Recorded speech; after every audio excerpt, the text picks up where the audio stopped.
Alors, chers compatriotes, j'ai été un peu interrompue par les choses que j'étais en train de vous dire. Alors, donc, par rapport à l'Afrique, j'ai participé à plusieurs actions. Comme on dit, par exemple, quand le président Gbagbo était à La Haye, ben, j'y suis allée, comme on dit, au moins 5 fois. J'ai participé aux actions également de mes consoeurs et mes confrères du Gabon. J'ai participé également avec mes consoeurs et mes confrères de la RDC. Donc en passant, je fais un petit coucou à Maman Zékou et Maman Yoyo, à Suzanne, à Blandine, etc. Alors, c'est pas simple. Nous savons très bien que tout vient de la France.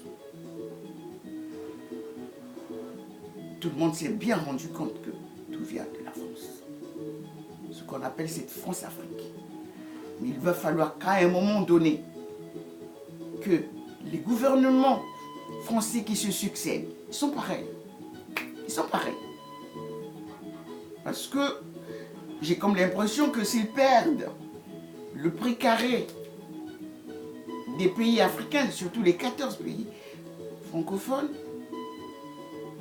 évidemment, ils ne seront plus ils feront même plus partie des pays les plus puissants du monde. C'est pour cette raison qu'ils nous tiennent par la barbichette. Mais libérez-vous. Vous devez vous libérer. Il faut couper ce cordon ombilical avec la France. Parce que l'origine de notre mal, c'est également la France. Peuple africain, levez-vous. Le bonheur, la liberté ne viendra pas de la France. Nous avons tout essayé.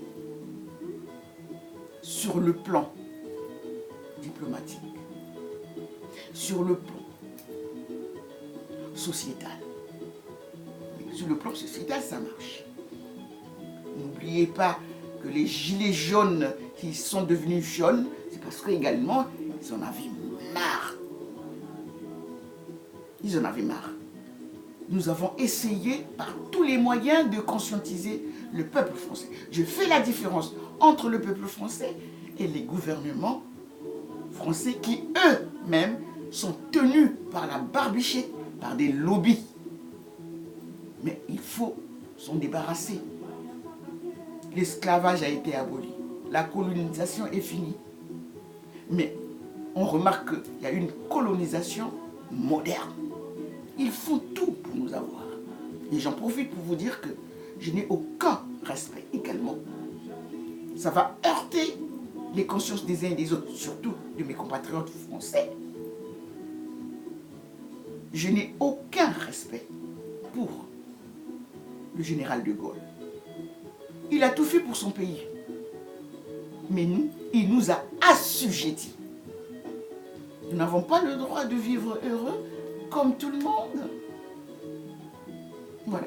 Donc je vais terminer juste pour vous dire que si nous sommes tenus par la barbichette, c'est à partir de la Constitution du 28 novembre 1958 où tout était estampillé en disant que, ok, on leur donne, c'est-à-dire les Africains, on leur donne leur indépendance, mais évidemment, c'est une fausse indépendance.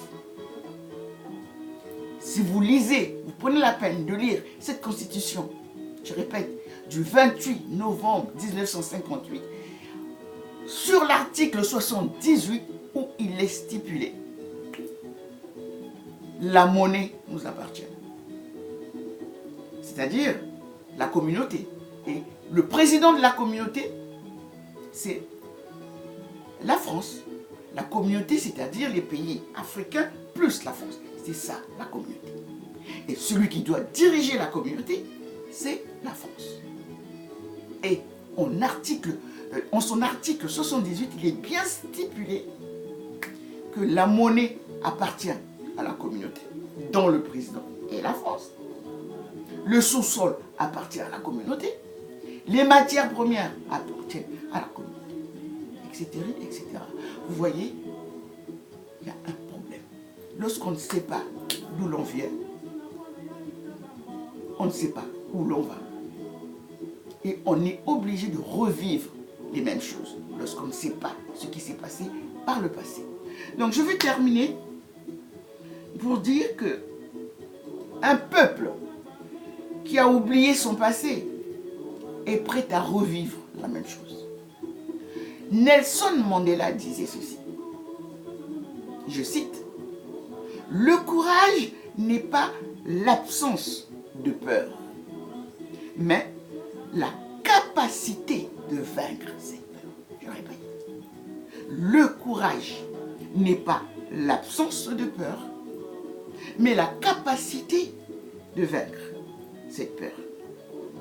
Et moi je dis, j'ajoute, on peut tromper une partie du peuple tout le temps. On peut tromper tout le peuple une partie du temps. Mais on ne peut pas tromper tout le peuple tout le temps. J'aime bien ça. Et je répète, on peut tromper une partie du peuple tout le temps. On peut tromper tout le peuple une partie du temps. Mais on ne peut pas tromper tout un peuple tout le temps. Je vous remercie, mes chers compatriotes. Je vous aime. Gertrude, bienvenue, Malalo Kumba, professeure de biotechnologie. Au revoir.